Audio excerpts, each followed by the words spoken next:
Right, this is the second lesson for the toaster. So once we've constructed the toaster, you're going to need a little bit of equipment. You can get away with just a pencil for putting the finishing lines on if you don't have them, or you can use a black biro. They're quite good because you can get both thick and thin weight by pressing on really finely to begin with, and then pressing a bit harder. Or alternatively, you may have some fine liners with different thicknesses. So I've got a thin one here and a thicker one. I've got a rubber, and then I've got some pencil crayons to do some rendering on it. So the first thing I'm going to do is I'm just going to apply the finishing line. So any line I want to keep, I'm either going to press on hard with my pencil, or with my fine liner, I'm going to go over them. So if it's a straight line, I'm going to try and use my ruler to help me with that.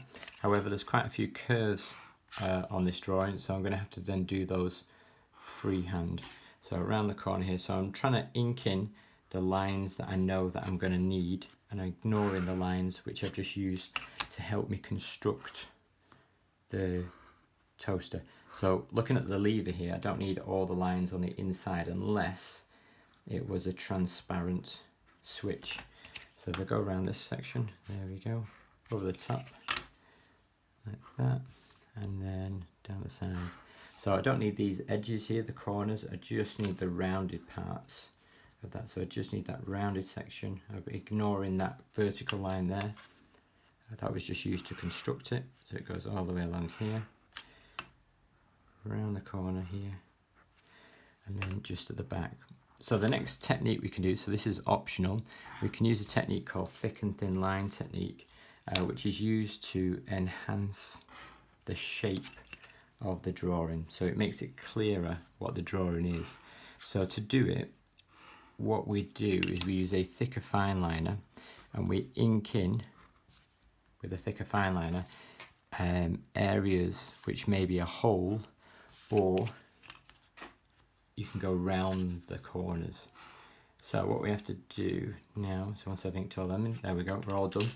The next thing I can do, if I draw a spider on the surface, we have to imagine this spider, if it can go over a line and hide, we do it thick, or if it goes around a line and hide, it can hide, or it's not visible, we can also do that thick. But if it went over a line, it's still visible, we keep it thin. So for example, if it went over this line here, it would still be visible, so we keep that one thin. However, it managed to get on the top here, and this is a hole. If it went over this line or this line, we'd do those thick because it could go down and hide. But if it went down to the bottom and came back up, if it went either side of these three lines, it would still be visible, so we keep them thin.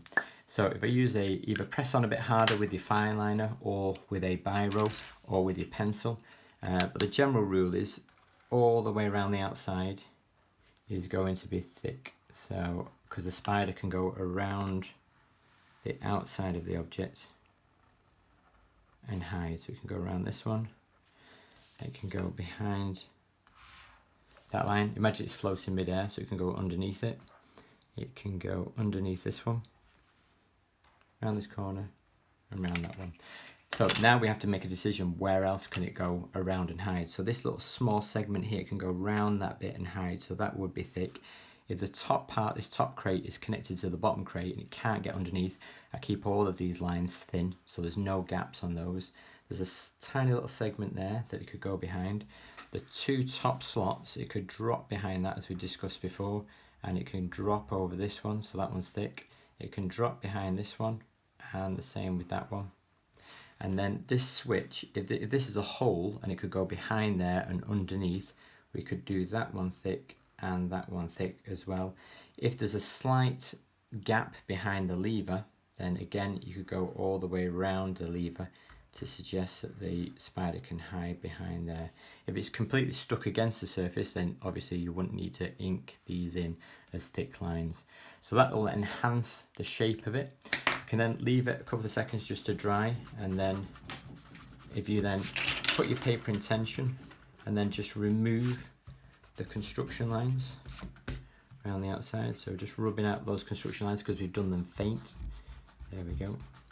And then we can start to apply some colour with tone, so we can render those areas. So I'm only going to render a little bit on here. So if my light source is coming from this direction, if I was to do, let's say the lip, let's say I want this to be a dark colour like black, This area is going to be dark, but then it's going to gradually change colour to a mid-tone, which is here, and the top of it is going to be my light tone.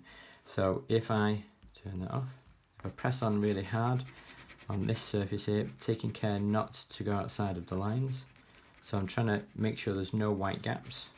So all the way along here. So when it gets to this bit, it can't suddenly change to a mid-tone because I've got a curve. So it gradually changes to a mid-tone, and then we can release the pressure a little bit. So all along here, it's much lighter. There we go, all the way along this section. And then this bit's going to be my light tone. So even though in real life there will be a shadow cast here, we're going to do that light because this is a graphical representation of a toaster. There we go. And if I was going to do the switch, again, this face here is my dark tone. So I press on quite hard on this surface, staying inside the lines. There we go. This one's going to be my mid-tone, so I release that, the pressure. This is my light tone, so super, super light on the top. And then the process could be repeated for the rest of the crate. Okay, so there's our toaster.